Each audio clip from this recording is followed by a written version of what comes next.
Саламатсыздар ма, құрметті оқушылар. Бүгін арнамызда 10 сынып алгебра пәні. Сабақтың тақырыбы кездейсоқ шамалар, дискретті кездейсоқ шамалар.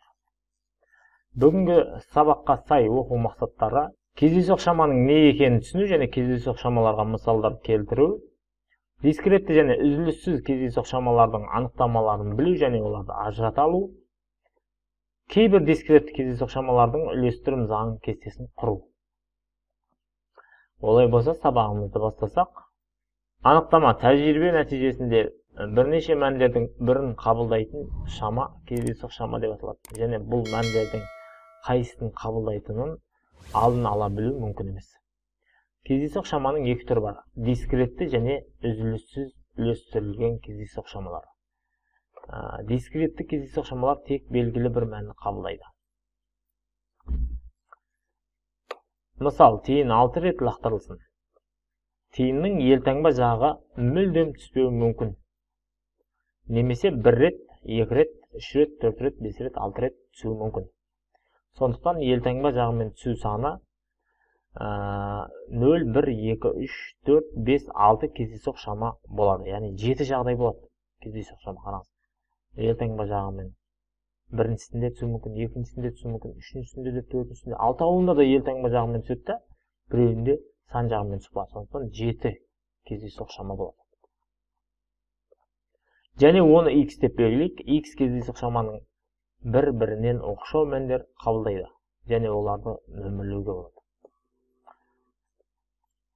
Анықтама: бір-бірінен оқшау бөлек мәндерді қабылдайтын кездейсоқ шама дискретті кездейсоқ шама деп аталады. Дискретті кездейсоқ шаманы үзілісті деп аталады. Дискретті деген сөз латынның сөзінен шыққан үзілісті бөліктерден құралған деген мағына береді. Дискретті кездейсоқ шамалар өздерінің мәндерін белгілі бір ықтималдықпен қабылдайды. Мысал, спидометрдегі көрсеткіштер немесе белгілі бір уақыттарда өлшенген температура мәндері дискретті кездейсоқ шамалар болып табылады. Дискретті кездейсоқ шама дегенге мысалы сағат 9:00-де, мысалға айтайын, сағат 9:00-де температура сағат 25 градус Цельсий болды. Ал сағат 10-да 28 градус Цельсий болды. Сағат 11-де 30 градус Цельсий болды. Тағы сол сияқты өлшей бере сарғай. Белгілі бір уақыт аралықтарында, яғни дискретті деп айтады, үзілісті, яғни үзіледі. Мынада бөлек мән, яғни 25 градус Цельсий, мынада 28 градус Цельсий, мынада 30 градус Цельсий. Яғни осындай мәндерді дискретті кездейсоқ шамалар болып табылатынын көреміз. X кездейсоқ шамасы x1, x2, x3 мәндерін P1, P2, Pn ықтималдықтармен қабылдайды. Және ықтималдықтарының қосындысы бірге тең болады. Анықтама: мәндерінің жиыны белгілі бір екі сан арасындағы мәндердің барлығын қабылдайтын кездейсоқ шама үзіліссіз кездейсоқ шама деп аталады. Мысалы, белгілі бір уақыт аралығындағы қозғалыстың немесе су температурасының мәндері кездейсоқ шама болып табылады. Анықтама: кездейсоқ шаманың мүмкін мәндері мен олардың ықтималдықтарын тізіп жазу кездейсоқ шаманың үлестірімі деп аталады. Анықтама: x кездейсоқ шамасының мәндері мен олардың ықтималдықтарының көрсетілген кесте x дискретті кездейсоқ шамасының үлестірім қатары немесе үлестірім заңы деп аталады. Тәжірибе қарастырып көрейік. Екі ойын сүйегі лақтырылсын. Мысалы, бірінші ойын сүйегінде 1, екінші ойын сүйегінде 2 түсуі мүмкін, немесе керісінше. Бұл жағдайларды сандардың жұбы түрінде жазайық. Енді мысалда 1 түскен кезде 2 түсті, 2 түскен кезде 1 түсті. Осы белгілерді қолданып, тәжірибе нәтижесіндегі төмендердің мәнін аламыз. Яғни, 2 ойын сүйегін лақтырған кезде мынандай бір 36 жағдай орындалады. Қараңыз, мынау бірінші ойын сүйегі 1 түскен кезде, екінші ойын сүйегі тағы да 1 түсуі мүмкін ғой. 1-де 1 деп былайынан. Бірінші ойын сүйегінен 1 түсті, екінші ойын сүйегінен тағы да 1 түсті деген сияқты. Немесе бірінші ойын сүйегінен 1 түседі, екінші ойын сүйегінен 2 түседі. 1 түссе 3 түседі.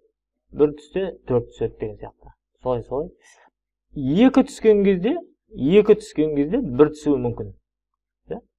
Бір түскенде 2 түсуі мүмкін. Бірінші сүйек, яғни бірінші сүйек 1 түсіп, екінші сүйек 2 түсуі мүмкін, немесе бірінші сүйек 2 түсіп, екінші сүйек 1 түсуі мүмкін. Яғни осы 36 жағдайдың барлығы орындалады.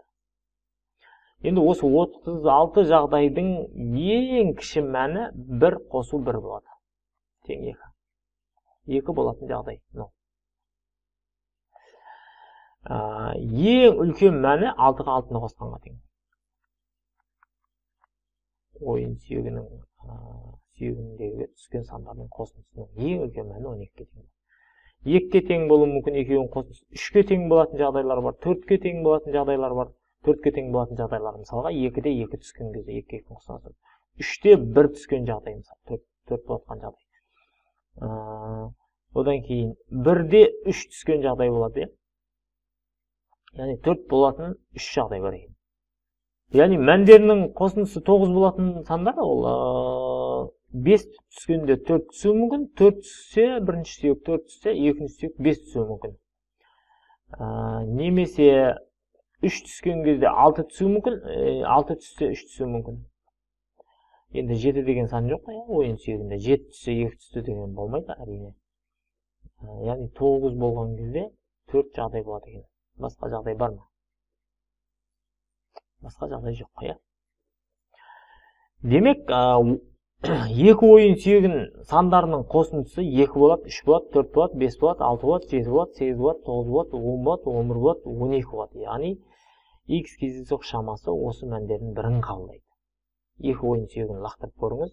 Лақтырған кезде 2 түскен сандардың қосындысы осы 2-ден бастап 12-ге дейінгі санның біреуі міндетті түрде болады. Енді үлестірім кестесін осыған қарастырайық, қараңыз. X кездейсоқ шамасының үлестірім кестесі немесе үлестірім заңы мына түрде болады. Жаңағы 36 жағдай бар дедік, 36 жағдайдың 2 дегені ол тек қана 1 қосылған 1. Яғни бірінші сүйек 1 түсуі мүмкін, екінші сүйек те 1 түсуі мүмкін. Сол кезде оның жағдайы, яғни 1-ге 1-ді қоссаңыз 2 болады. Енді 3 болады деген жағдайды қарастырайық.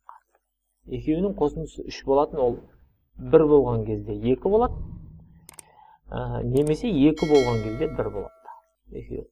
Бұндай екеуінің қосындысы 3 болатын. 2 жағдай бар. Демек, мұнаның ықтималдылығы жалпы 36 жағдай бар. Соның 1-де 2, 2-де 1 деген 2 түрлі кездейсоқ шама екеуі. Яғни 36-дан 2 деп қарастырады, сөйтіп 36-мен 2 қысқаратта 18-ден 1 болады. Яғни цифрларының, яғни түскен сандардың қосындысы 3 болатын, 18-ден 1 екенді ықтималдылығы. Енді 12-ден 1 деген қайдан шықты? 12-ден 1 дегеніңіз ол 4 болатын, сандардың қосындысы 4 болатын. Ол 2 түскен кезде 2 түсуі мүмкін, 3 түскенде 1 түсуі мүмкін, 1 түскен кезде 3 түсуі мүмкін. 3 жағдай бар, яғни ықтималдылық жалпы 36 жағдайдың 3-і түсіп тұр. Сөйтіп 36 мен 3-ті қысқартсаңыз 12-ден 1 деген сан шығады. Сол 12-ден 1 мынау. Келесі 5 шығатын жағдайды да сөйтіп есептесеңіз 9-дан 1 шығады. Жаңа анықтамада айттық, жалпы ықтималдылықтардың қосындысы 1-ге тең болады деп. Тексерейік. Бірінші 36-дан 1 қосылған. 18-ден 1 дегенді 1-ден жазайын, 36-дан 2 мынау. 36-дан 3. Мынау 4-ке көбейтіп жіберсеңіз 36-дан 4 болады.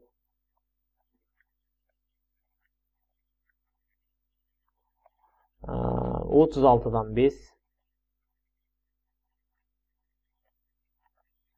қосылған 36-дан 6 болады, мынау. 6-ға көбейткен кезде ғана шығады бұл 6-дан 1. Одан кейін қайтадан 36-дан 5 қосылған қайтадан 36-дан 4-ке көбейткенде 36 болады, яғни 36-дан 4. Мынау 3-ке көбейткен кезде шығады, 36-дан 3 деген. Одан кейін 18-ден 1 деген 36-дан 2 болады. Ең соңында тағы да 36-дан 1. Неге? Бірақ 36-дан 1 деген неге 36-дан 1 болды? Себебі 12 болатын, тек 6 түскен кезде, 6-да 6 түскен кезде ғана орындалады, 12 деген. 6-ға 6 қоссаңыз 12, басқа сан бар ма? 7-ге 5-ті қоссаңыз 12 әрине, бірақ таста 7 деген сан жоқ. Сондықтан орындалмайды, яғни бір жағдай бар, 36 жағдайдың бір жағдайы.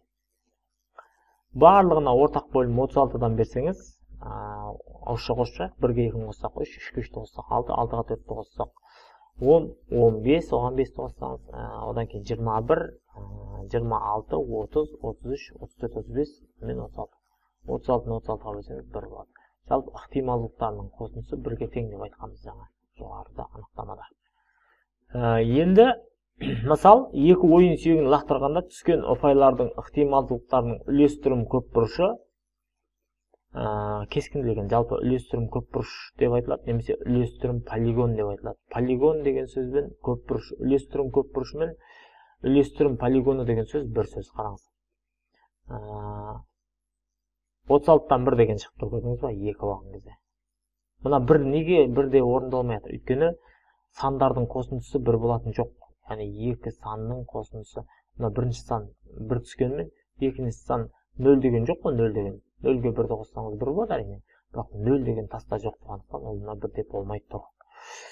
Яғни 2-де 36-дан 1 болды, 3-де 36-дан 2 болды деген сияқты. Яғни ең үлкен мәні 6-дан 1 болды деген, 7 деген сан. 7 деген санда, 7 деген сан ол 3 пен 4, 4 пен 3, одан кейін 5 пен 2. Осының керісіншесі 2-де 5 болады. 1-де 6 деген бар, қосындысы 7 болатын. И 6-да 1 деген бар. 6 жағдай орындалып тұр. Жалпы 6-ау. Негізі барлығы 36 еді, я.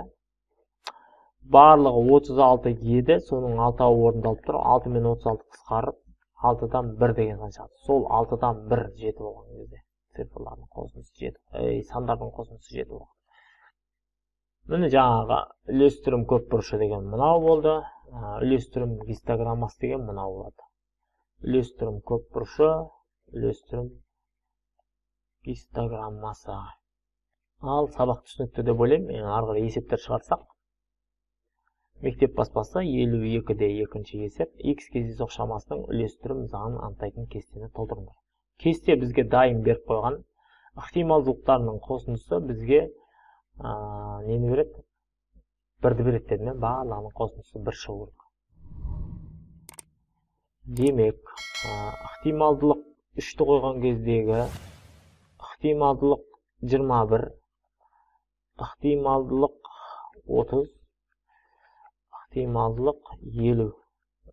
Мына сандардың қосындысы. Ықтималдылық 3 деген, 3 дегеніміз ол 0,125 қосылған. Мұнан x әріпімен белгілеп қояйық, сол x-ті тапқан боламыз. X қосылған 0,125, 0,125. Осының барлығы 1-ге тең болу керек дедім. Ықтималдылықтардың қосындысы 1-ге тең болу керек. 0,25-тен 1, 2, 3, яғни 0,175. Мұнда x бар, қосылған тең 1. 0,175 азайту болып етеді. 1-ден 0,75 азайтсақ 0,125. Демек, мынау 0,125 екен. Түсінікті болды деп ойлаймын арғарай. Егер белгісіз ықтималдықтардың мәндері тең болса, онда x кездейсоқ шамасының үлестірім заңын анықтайтын кестені қойыңыз. Яғни мұны екеуі тең дейді. Мынау да y болсын, мынау да y болады. Өйткені y-ға тең ғой. Екеуі тең деп жатыр. Сонда ықтималдықтарының қосындысы, мен бірден жаза берейін, 0,1 қосу 0,105 қосу y қосу тағы бір y бар, қосу 0,105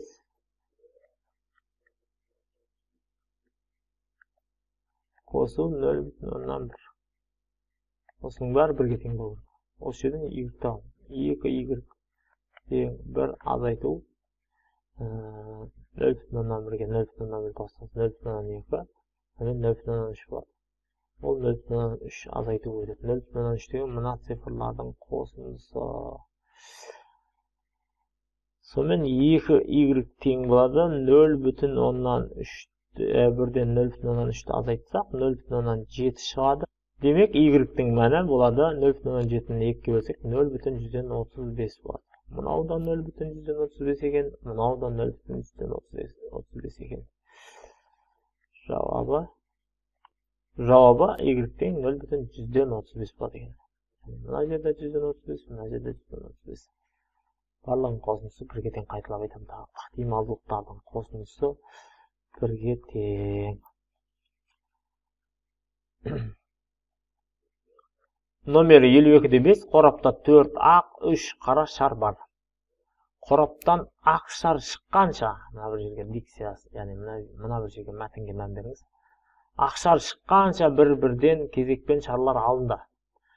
X дискретті кездейсоқ шамасының алынған шарлар санының үлестірім қатары мен үлестірім көпбұрышын тұрыңыздар. Енді неге мен 4-еу қойдым? 4 болған. Неге 5-еу болмайды? Неге 6 болмайды? Неге 3-еу болмайды? Деген сияқты.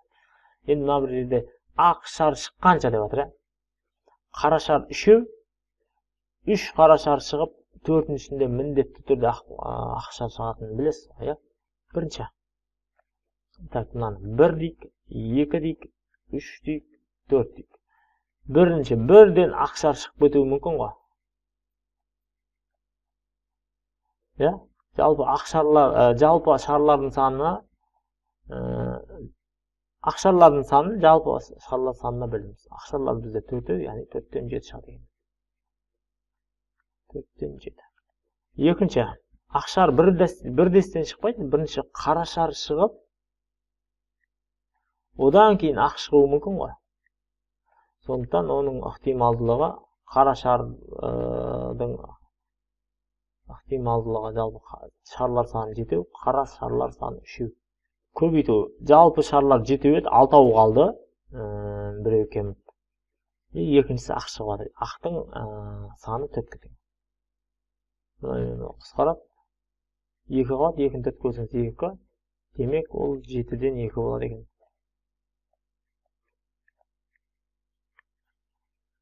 Үшінші, қара шар шықты дейік. Одан кейін тағы да қара шар шықты дейік. Одан кейін барып ақ шар шықса, онда ықтималдылық жалпы 7 шар бар. Қара шар 3-еу шықты. Көбейту 7 шар бар. Оның біреу шығып кетті, 6 шар қалды. Қара шардан 3-еу қалған еді, 2-еу қалды. Көбейту барлық шарлардың саны 5-еу қалды. Одан кейін ақ шар шығып жатыр ғой бізде. Ақ шарлардың саны 4-еу. 3-де 2 6, 6 мен 6 қысқарады, 35-тен 4 болады.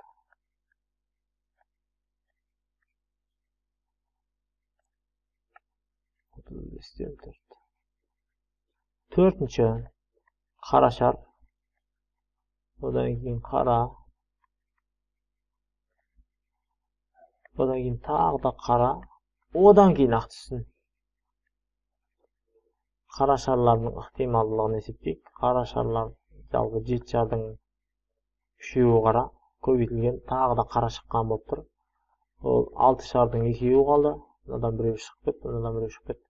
Одан кейін 5-тен 1, одан кейін ақ шарлар таусылды ғой.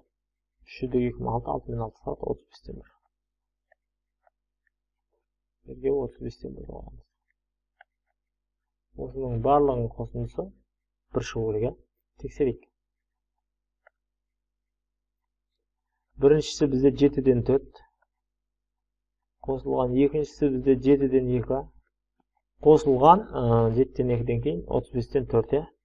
Қосылған 35-тен 1. Тең болады. Ортақ бөлім 35-тен береміз. 35-ті 7-ге бөлсеңіз 5 болады. 7-ге бөлсеңіз 5 болады. Мынаға 1-ден 7. Яғни 5 7 4 20. 5 7-ге 2 10. Одан кейін 4, одан кейін 1. Бәрін қоссаңыз алымы 35 болады. Бөлімі тағы да 35 болады. 35-35-ке бөлсеңіз 1 болады. Яғни ықтималдықтарының қосындысы 1 екенін білдік, тексердік. Келесі есеп. Номер 52-де 7-ші есеп. Егер допты баскетбол торына 1 рет лақтырғанда допты торға салу ықтималдығын 0,7-ге тең болса, онда 2 рет лақтырғанда допты торға салу үлестірім қатарын тұрғызыңыз дейді. Мынандай бір баскетболный кальций деп ойлаймын енді. Осыған доп тастап жатырсыз. Доп салған кезде дәл түссе, екеуінде де 2 рет лақтырып жатырға, біз 2 рет лақтырып жатыр. Екеуінде де дәл түссе 2 ұпай. Біреу түспей қалса 1 болады. Екеуі де түспесе 0 болады. Және осы 3 баған кестені тоқтамыз. 2 рет тастағанда 0 болса, яғни екеуі де түспей қалды. Так, түсу ықтималдылығы 0,7. Мынау түспеуінің ықтималдылығы 0,3. Екеуінің қосындысы 1 шығу керек. Ол қалай табылды? Жалпы ықтималдылық 1-ге тең, түсу ықтималдылығы 0,7 болса, түспеу ықтималдылығы 0,3 болады. Енді бірінші бағанда 0 дейді. 0 дегенге қос нүкте қойып қояйын. Бірінші лақтырғаныңыз түспеді, түспеу ықтималдылығы 0,3 дедім. Екінші лақтырғанда тағы да түспеді. Түспеу ықтималдылығы 0,3. Екеуін көбейтсеңіз 0,9 болады. Соны мына жерге әкеліп қоямыз. 0,9. Келесі 1. Енді қараңыз. Біреу түспеуі мүмкін. Біріншісі түспеді торға, екіншісі бірақ түсті. Бірінші лақтырғаныз, екінші лақтырғаныз. Қосу. Біріншісі түсіп, екіншісі түспей қалатын жағдай бар ғой. Сонда бұл 0,21, 0,21, барлығын қосаңыз 0,142. Демек, мына бір жер 0,142. Келесі 2, Енді 2 рет лақтырған кезде, екеуі де түсетіні, ол біріншісі түсті 0,7, екіншісі тағы да түсті 0,7. Демек, ол 0,149 болады. Оны мына жерге жазамын 0,149. Осы үшеуінің қосындысы 1 шығу керек. Қосып көріңіз, ауызша өзіңіз. 0,149-ға 0,142-ні 142-ні және 0,149-ды үшеуін қоссаңыз 1 деген сан шығады. Демек, 1 шықты деген сөз үлестірім қатарын дұрыс тұрғызғаныңыз болып шығады. Арғарай. Сабағымыз өз мәресіне жетті. Назар қойып тыңдағандарыңызға рахмет. Келесі кездескенше қош сау болыңыздар.